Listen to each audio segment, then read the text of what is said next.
So we're setting up presets using the AV-JOY Pro. We have the AVKANS right here, the 30 times NDI PTZ, and I'm setting up presets. This will be the fifth preset that I'm setting.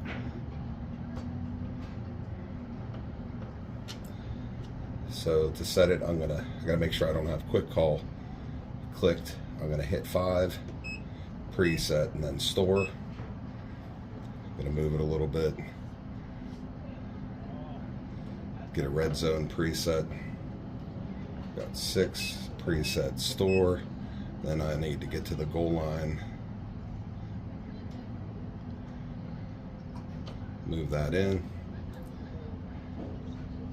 This is going to be 7, preset, store.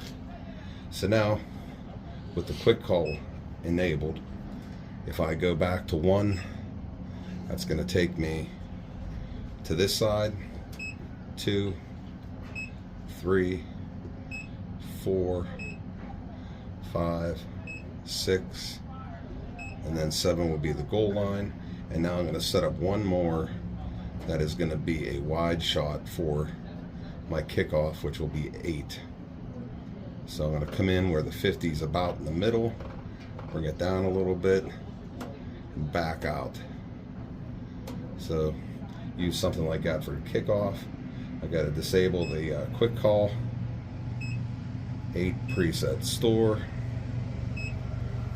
Now when I put quick call on, I have number 9 here. I'll show you that. That is a preset for the scoreboard. Since I'm using Visca IP, it saves also the exposure settings so it doesn't get blown out. Come down to 1, 2, 3, 4, 5, 6, 7, 8 will be the wide shot for the kickoff, and that's it.